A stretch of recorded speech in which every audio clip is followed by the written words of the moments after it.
une anthologie des lectures des paroles de Dieu Tout-Puissant.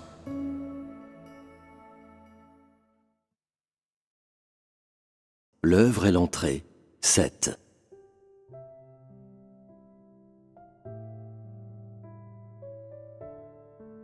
Il a fallu à l'homme jusqu'à ce jour pour se rendre compte que ce qui manque à l'homme, ce n'est pas seulement l'apport de la vie spirituelle et l'expérience de connaître Dieu, mais encore plus important, absolument, ce sont des changements dans son tempérament. En raison de son ignorance totale de l'histoire et de l'ancienne culture de sa propre race, l'homme n'a pas la moindre connaissance de l'œuvre de Dieu. Tous les hommes espèrent que l'homme puisse être attaché à Dieu profondément dans son cœur.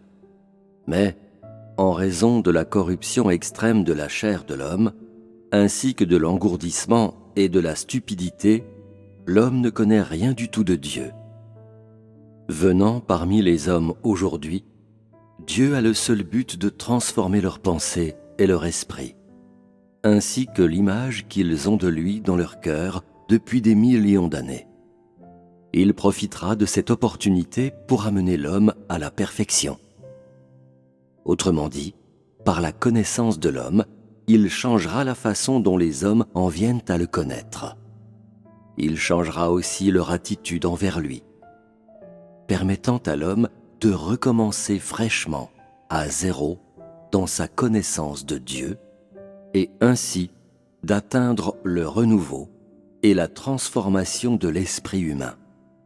Le traitement et la discipline sont les moyens, alors que la conquête et le renouvellement sont les objectifs. L'élimination des pensées superstitieuses de l'homme au sujet du Dieu vague a toujours été l'intention de Dieu et, dernièrement, est aussi devenue une question urgente pour lui. J'espère que tous les gens considéreront les choses à long terme en ce qui concerne cette situation.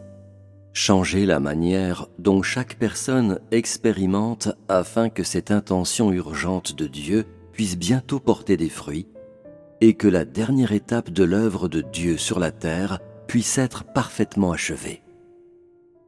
Accordez à Dieu la loyauté qu'il vous incombe de lui accorder et réconfortez son cœur pour la dernière fois. J'espère que personne parmi les frères et les sœurs n'évite cette responsabilité ou ne la prenne tout simplement que machinalement.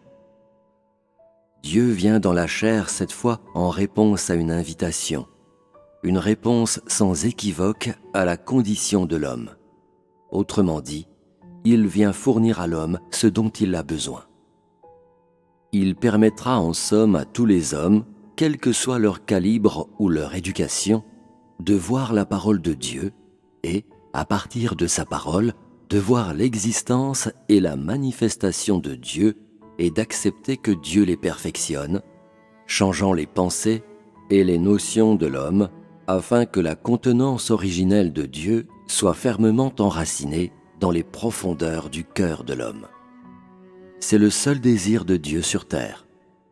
Peu importe la grandeur de la nature innée de l'homme, la pauvreté de l'essence de l'homme, ou ce qu'était vraiment le comportement passé de l'homme. Dieu ne se préoccupe pas de tout cela. Il espère seulement que les hommes renouvellent complètement l'image de Dieu qu'ils ont au fond de leur cœur, qu'ils découvrent l'essence de l'humanité, parvenant ainsi à transformer la perspective idéologique de l'homme et qu'ils puissent languir après Dieu au plus profond d'eux-mêmes et lui vouer un attachement éternel. C'est l'unique exigence que Dieu a de l'homme. La connaissance de plusieurs milliers d'années de culture et d'histoire ancienne a enfermé la pensée, les notions et les perspectives mentales de l'homme si fermement que tout est devenu impénétrable et non biodégradable.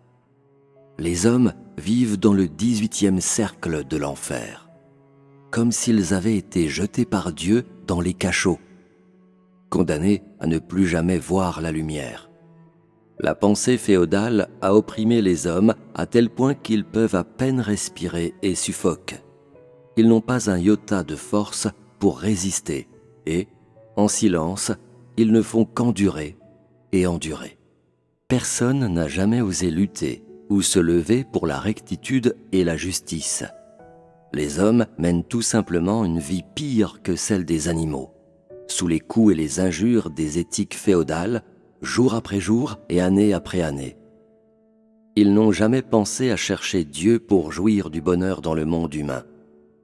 C'est comme si les hommes avaient été abattus au point qu'ils sont comme les feuilles flétries, desséchées et brunies à l'automne. Les hommes ont perdu la mémoire depuis longtemps. Ils vivent impuissants dans l'enfer qui est appelé le monde humain, en attendant la venue du dernier jour afin qu'ils puissent périr en même temps que cet enfer, comme si le dernier jour auquel ils aspirent était le jour où ils jouiront du repos de la paix. L'éthique féodale a conduit la vie de l'homme dans l'Hadès, affaiblissant encore plus son pouvoir de résistance. Toutes sortes d'oppressions a forcé l'homme à tomber progressivement plus profondément dans l'Hadès et de plus en plus loin de Dieu, de sorte qu'aujourd'hui, il est devenu un parfait étranger pour Dieu et se hâte afin de l'éviter quand il se rencontre. L'homme ne lui prête pas attention et le laisse tout seul comme si l'homme ne l'avait jamais connu ou vu auparavant.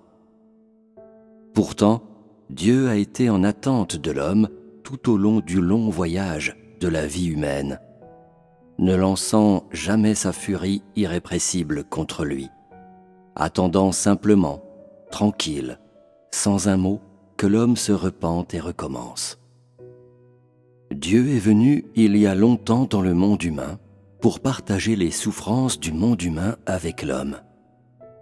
Pendant toutes ces années où il a vécu avec l'homme, personne n'a découvert son existence. Dieu endure seulement en silence la misère de la dégradation du monde humain, tout en accomplissant l'œuvre qu'il a apportée en personne. Il continue à endurer au nom de la volonté de Dieu le Père et au nom des besoins de l'humanité, endurant des souffrances jamais éprouvées par l'homme auparavant. En présence des hommes, il les a silencieusement servis. En présence des hommes, il s'est humilié par souci de la volonté de Dieu le Père et des besoins de l'humanité. La connaissance de la culture antique a furtivement volé l'homme de la présence de Dieu et a livré l'homme au roi des démons et à sa progéniture.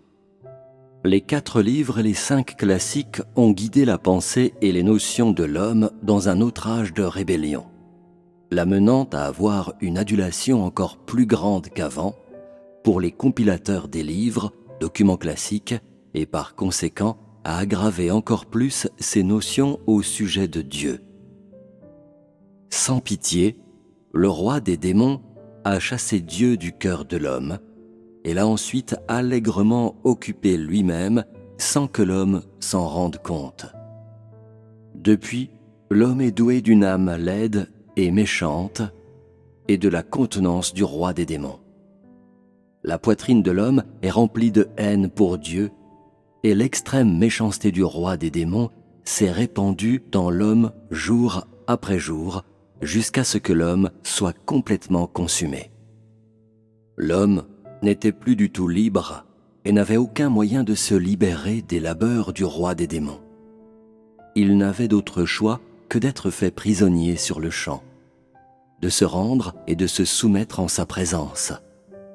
Il y a longtemps, le démon a semé la graine de l'athéisme, une véritable tumeur dans le cœur et l'esprit de l'homme encore enfant, enseignant des sophismes à l'homme tels que « étudie la science et la technologie », soit au courant des 4 modernisations, et « il n'y a pas de Dieu dans le monde ». Non seulement cela, mais il proclame, dès qu'il en a la chance, « comptons sur nos efforts laborieux pour construire une belle patrie ». demandant à tous d'être prêts à servir leur pays fidèlement dès l'enfance. L'homme a été involontairement porté devant lui qui, sans hésitation, s'est arrogé tout honneur. Il n'a jamais eu honte ni eu un sentiment de honte.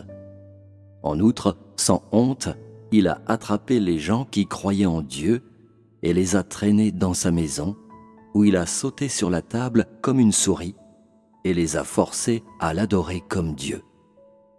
Quel desperado! Il proclame des scandales qui choquent.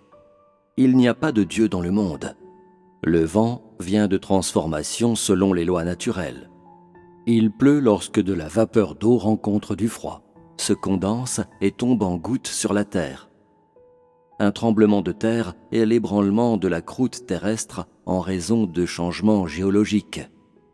La sécheresse est due à l'air sec causé par des perturbations nucléoniques sur la surface du Soleil.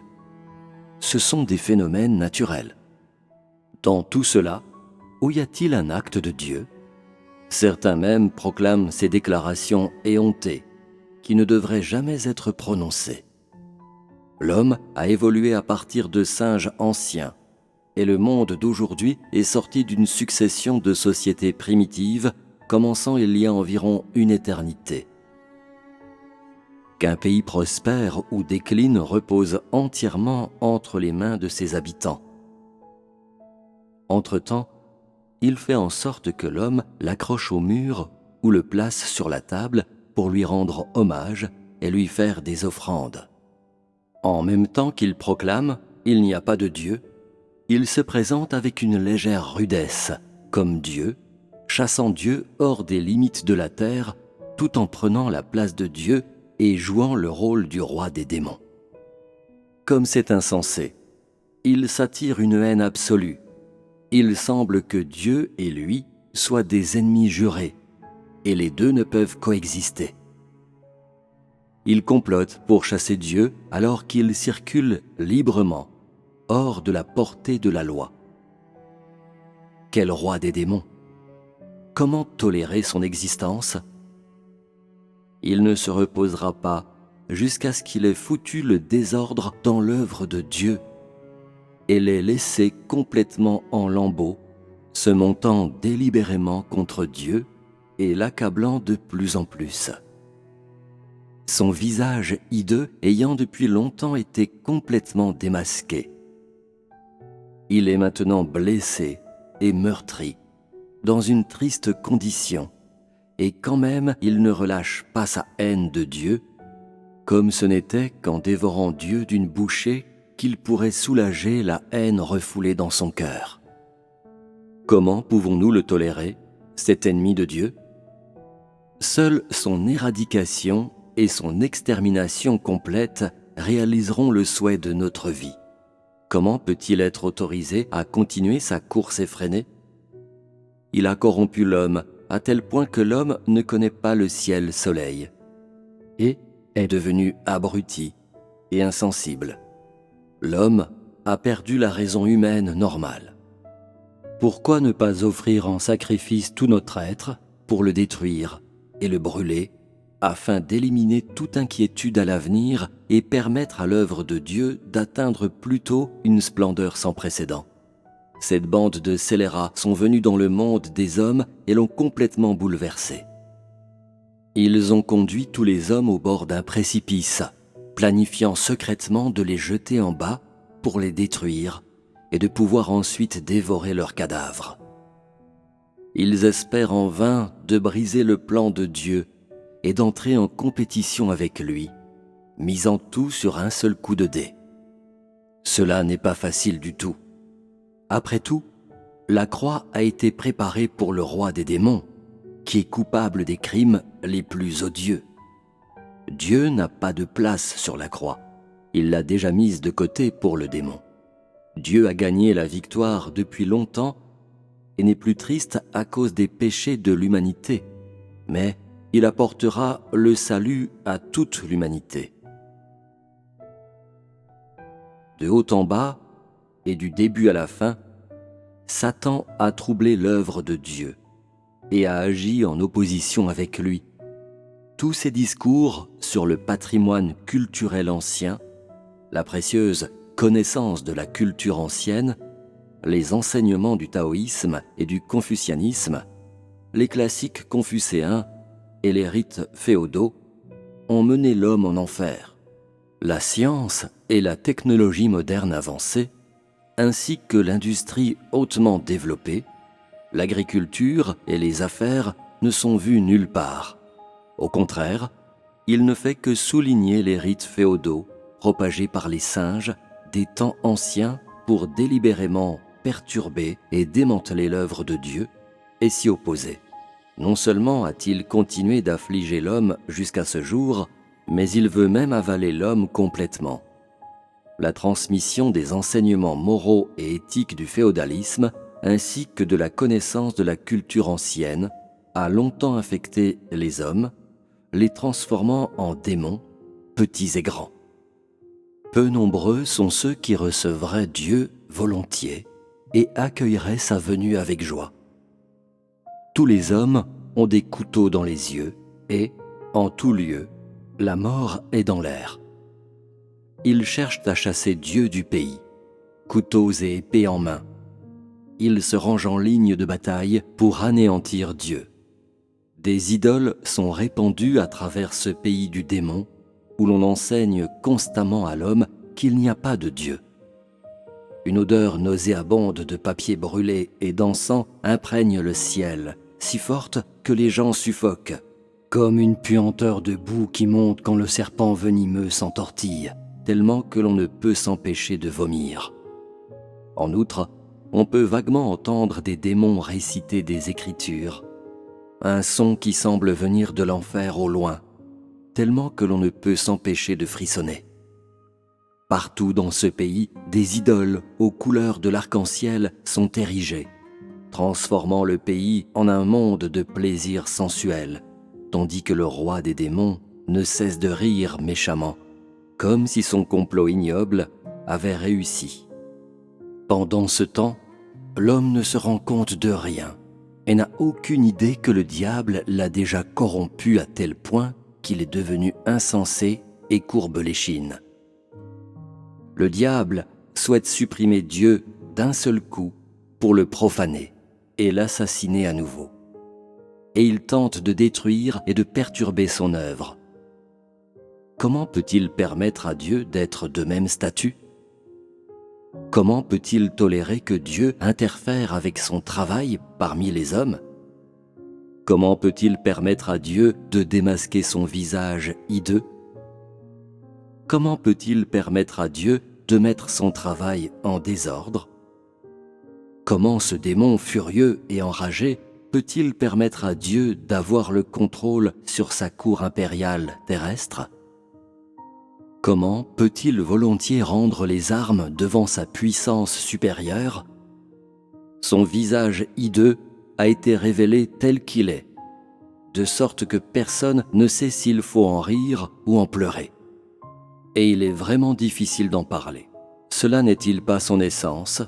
Avec une âme laide, il croit encore qu'il est d'une beauté qui dépasse l'entendement. Cette bande de complices criminels, ils descendent parmi les mortels pour se livrer à des plaisirs et créer le désordre, perturbant tellement les choses que le monde devient un endroit changeant et inconstant, et que le cœur de l'homme est saisi de panique et d'inquiétude. Ils ont tellement joué avec l'homme que son apparence est devenue celle d'une bête inhumaine dans les champs, d'une laideur suprême et dont la dernière trace du saint homme d'origine est perdue. De plus, ils souhaitent même prendre le pouvoir absolu sur la terre. Ils entravent tellement l'œuvre de Dieu qu'elle peut à peine progresser d'un iota, et ils isolent l'homme aussi étroitement que des murs de cuivre et d'acier. Ayant commis tellement de péchés graves et causé tellement de désastres, s'attendent-ils à autre chose qu'au châtiment ? Les démons et les mauvais esprits se sont déchaînés sur la terre pendant un certain temps et ont fermement obstrué la volonté et l'effort laborieux de Dieu au point de les rendre impénétrables. Vraiment, c'est un péché mortel. Comment Dieu ne peut-il pas être anxieux?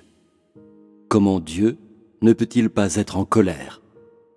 Ils ont posé des entraves et une opposition sérieuse à l'œuvre de Dieu. Combien rebelles! Même ces démons, petits et grands, se comportent comme des chacals sur les talons d'un lion et suivent le mauvais courant, provoquant des perturbations en chemin. Ils résistent à la vérité délibérément tout en la connaissant, ces fils de la rébellion. On dirait que maintenant que le roi de l'enfer est monté sur le trône royal, ils sont devenus arrogants et suffisants, traitant tous les autres avec mépris. Combien d'entre eux cherchent la vérité et suivent la justice? Ils sont tous des bêtes, pas mieux que les cochons et les chiens à la tête d'un vol de mouches puantes, branlant la tête en signe d'une autosatisfaction complaisante et fomentant toutes sortes de troubles au milieu d'un tas de fumier. Ils croient que le roi de l'enfer est le plus grand des rois, ignorant qu'ils ne sont rien de plus que des mouches puantes. Et pourtant, ils tirent profit du pouvoir des cochons et des chiens qu'ils ont comme parents pour dénigrer l'existence de Dieu. Toutes petites mouches qu'ils sont, ils croient que leurs parents sont aussi gros que comme des cétacés à dents. Ces petites mouches ne se doutent pas que bien qu'elles soient elles-mêmes très petites, leurs parents sont des cochons et des chiens impurs des centaines de millions de fois plus grands qu'elles-mêmes.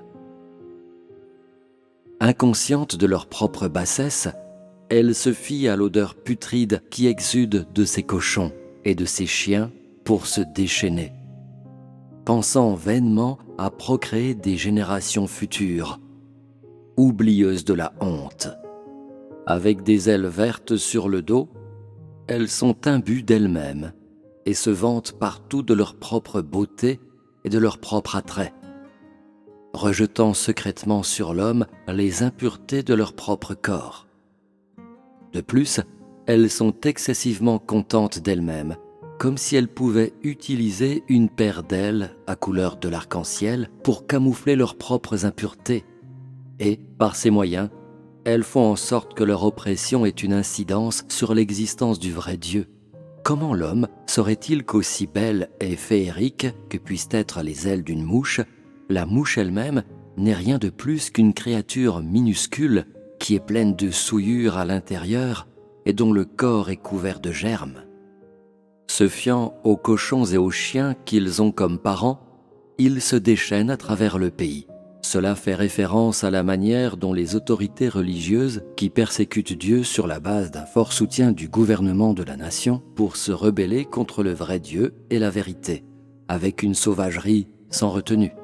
C'est comme si les fantômes des pharisiens juifs étaient revenus avec Dieu à la nation du grand dragon rouge, de retour à leur ancien nid. Ils ont commencé une nouvelle série de persécutions, reprenant leur travail d'il y a plusieurs milliers d'années. Il est certain que ce groupe de dégénérés périra sur la terre à la fin. Il semble qu'après plusieurs millénaires, les esprits impurs sont devenus encore plus rusés et sournois. Ils pensent constamment à des moyens de saper l'œuvre de Dieu en secret. Dans une exubérance d'astuce et de ruse, ils souhaitent reproduire dans leur patrie la tragédie de plusieurs milliers d'années passées, poussant Dieu presque à crier. Il peut à peine s'empêcher de retourner au troisième ciel pour les anéantir. Pour que l'homme aime Dieu, il doit saisir sa volonté, connaître ses joies et ses peines, ainsi que comprendre ce qu'il abhorre. Cela incitera l'entrée de l'homme encore plus. Plus tôt arrive l'entrée de l'homme, plus la volonté de Dieu est satisfaite, plus l'homme peut voir clair dans le jeu du roi des démons, et plus il se rapproche de Dieu, de sorte que son désir peut être réalisé.